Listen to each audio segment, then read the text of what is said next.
thank you for coming by my YouTube site, Tori Magoo 44. I greatly appreciate you guys, and I'm happy that you're here and I'm here. Today I'm going to be talking about Scientology. Do they set people up?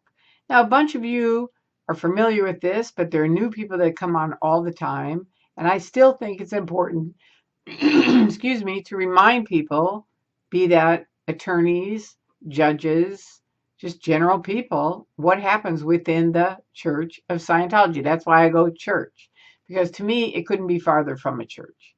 Okay, so the very first and most famous setup case that I know of was by Paulette Cooper. Paulette Cooper was a journalist who just thought, well, let's see what Scientology is about. She went and took a course, wrote a little paperback, The Scandal of Scientology. And Scientology, when this was in the 80s, it was a long time ago, Scientology went after her with a vengeance. I mean, they snuck into her house, got her own paper with her fingerprints on it, wrote a letter to the federal government saying, we're going to blow you up, yada, yada. She went through suit after suit after suit. They were just about ready to put her in prison when the federal government broke into the Guardian's office, which were the guys that actually did all this stuff, right? And they found an entire program, Operation Freakout. And that's on Paulette Cooper. And it's a step-by-step program. Recently, Marty Rathbun posted a last year, I believe it was, a program that they did on me in 2006, a 25-step program on how to get me slimed on the internet, slimed with the media, and fired from my job. They failed on all three of them, but it just really showed how deep they'll go. You know, Paulette's was way worse than mine, but it was still weird that in the 2000s they were still doing this stuff. This was amazing to me. 2006 was right before Anonymous arrived in 2008, and really, really changed everything. Okay, so do they set people up? Well, that was Paulette. I'm going to show you, this is a personal story. And again, a lot of you know it, but maybe you haven't seen this photograph. I showed it to Pete yesterday and he said, oh, you got to scan it on the internet. And I don't really know how to scan. So I'm going to just show it to you. Here you go. That's me sitting in an empty red Santa's chair in Clearwater, Florida. Now, do you notice the bushes behind this red Santa's chair? I mean, does it look like I'm blocking a doorway there? No. Well, what happened there is the critics used to always go and do a candlelight vigil for Lisa McPherson in honor of her. And Bob Minton said, come on down, do it with us. So I said, okay. So we arrive and they're like, you've been served, you've been served, you've been served. They served like 15 people and we on this injunction. And what it was a long thing about how they had maps and everything, where if their building is on this side, we had to pick it on this side. We had to be across the street. We couldn't be on the same street as Scientology. And they have a lot of buildings in Clearwater, Florida. So that was for all those buildings, right? That was one thing. Two, you couldn't block a doorway. Well, guess what? I took this picture as a joke. Now, what happened there was Ida Camburn, who was like, I think 85 years old at the time, was with me. And I said, hey, you want a picture in the red Santa's chair? I mean, it was empty, right? It wasn't like Santa was there and we were, pushing him out. And she said, yeah. And she sat down. I took a little picture of her. And then she said, do you want one? And I said, yeah. And she took a little picture and it was lights, camera, action, security guards, everything. I mean, it was unbelievable. And I started saying, what are you guys doing? It's Christmas time. And this guy said, you say another word and I'm going to the Attorney General's office. True story. Now that's a setup. Do you know what I mean? They tried to say I blocked a door, which was part of the injunction. Now, come on, give me a break. See those bushes? Aren't those bushes in front of the door? Yes. So that was laughed out of court. The next one was while we were picketing, a very nice lady pulled up and said, well, why are you picketing? So I stopped to explain it to her. And of course they said, aha, see, she blocked a driveway. And the third one, they said I walked down the wrong side of the street with my picket sign. Now, LMT was over here. So I started, like 4 blocks away, walking down the street, or let's see, walking down the street towards Flag. And then I was going to move across the street, right? And no, you can't do that. So they said that was a fine. They tried to pin a criminal conviction on me. Not just, you did something wrong. A criminal conviction on me, which stays with you for the rest of your life. And once I realized what they were up to, I said to my attorney, give me all the videos, every one of them, because I realized he had 15 people to cover. I was like one person. I told Bob Minton, I said, this is going to be between you and me. The rest, they're going to let go. And that's exactly what happened. It was 2 full days with me, 2 full days with Minton, and the rest of the people a little bit, and they let them go. Not that it wasn't important for them. They had to be in court too. But I mean, when you see the machine that goes on with the Church of Scientology, with these attorneys, and we're talking highly paid attorneys, right? And lots of them. And then the Office of Special Affairs, and they're on their cell phone all the time. Anytime anything happens, they're reporting up to what happens. I mean, it's freaky. It's like a circus. And you're like, wait a minute. This is a bogus injunction anyway. And then to tag on, how significant it is, that's when I said, get me the videos. I'm going to go through them. And I went through every single video. I found the video where I'm standing next to, let's say this is a driveway, and I'm standing next to it talking to the lady. Well, over here, a UPS truck drives right through. And that's what got me out of the criminal conviction. But see how sleazy that is?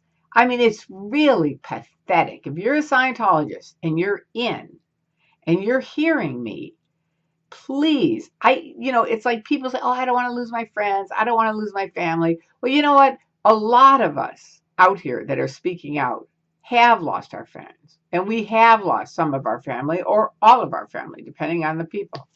I lost my husband. That was it. But that was a lot. It was. We had part of our marriage vows. We would never not be friends. Well, guess what? The Church of Scientology won on that one. And there's tons of way worse stories where people have lost their parents or they've lost their children. I mean, it's just awful with disconnection. So there have been tons of people. Jerry Armstrong was set up from the beginning when Ron Hubbard said, anyway, go to jerryarmstrong.org, I think it is, and read his site. But he's been set up for years by the Church of Scientology. And there's tons of other people too. I couldn't even name them all. There's so many people. Arnie, they set him up and broke into his house. Emma in Australia, they broke into her house. You know what I mean? They're just very, very mafia-like. And Judge Breckenridge said that. If you ever want to know what the judges say about Scientology, just type in judges + Scientology. So you can count on it at some point. If you speak out just about the absolute facts of the Church of Scientology that you know or experienced, that you experienced, they'll probably put up some slime about you. And I say, so what? It just proves, just like the documentary is coming out now. Oh, they had to get out videos on every single person. Oh, they're this. Oh, this person's that. Oh, look at this person. Oh, my God. Well, here's the deal. I was a senior security checker at Flag. I got trained there, right? I trained some of their top executives. I mean, not trained. I security check them. Security checking is where you say, what overts have you done? What bad deeds have you done? And I'm telling you, these guys have done some very, very, very serious bad deeds. And I'm not going to get into it, but I'm just telling you, I will tell you this. They gave me folders where it started with and blacked out, went to blacked out, and then they blacked out, a whole paragraph, and that's it. And I'm like, what the hell is this? And they said, Tori, it's called vetting. It's just stuff that can't be in folders at all. Well, then they upgraded me to their bigger vetting, which is where they actually cut out those blacked out things. Maybe they figured somebody could get through the blacked out things, so they cut it out. So now you're looking at, This is a piece of paper. It's not a piece of paper. It's a piece of paper. Do you see what I mean? It's really, really weird. I mean, really, really weird. And those are bad things that Scientologists in the Church of Scientology have done. So now they set up these people for, and lie about them. Like for me, go to Religious Freedom Watch. Those are all flat out lies. And how can you tell? Harold says I had an affair. I say bring him over. I want to meet him. Harold says, oh, she spent all my money. Really? Come on over to my house and see. Look in my room. Do you see a lot of rich, fancy things? No. Look at my top. Is that like a big, expensive thing? No. That's how you can tell. Where did I spend all the money? The only money that we spent went to the Church of Scientology, and that's a fact. Okay.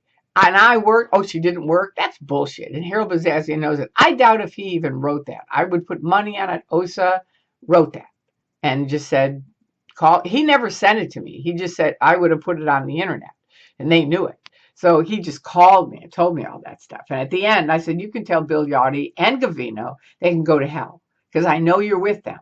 And his response, my wife and I just want peace. Your wife? That's how I found out he was remarried. It's like, no, don't even think about it.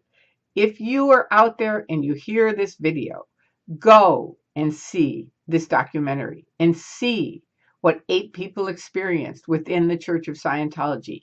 Absolutely, they're going to try to slime them and make them sound horrible and yada yada, and they'll probably keep going with other people. And good, keep on doing it, Osa, because you know what it does? It proves it's true. If you had just been kind, like I said, people might have walked out and gone, well, I don't know. I mean, really, would that happen? Would somebody really have done that? But the way you are acting, you are 100% proving what we say. And I thank you for it. Keep it up. Keep up those stats. That's what they have to do. They have to have their statistics up every Thursday at 2. And that means they have to pound the critics, pound people like me, handle the SPs, handle the internet. Well, guess what? To quote Anonymous, handling the critics was an epic fail. And that's going to continue because the internet is not going away. I don't care how many opinion leaders you talk to and try to get the internet to stop. It ain't going to happen, David Miscavige. We're here. And the SPs rule. That's a fact. All right, so there you go. Go to the documentary, see the documentary. Keep doing what you do. Thank you to every person who has spoken out. Every person. It all matters. All right, there you go. I love you guys. Peace out.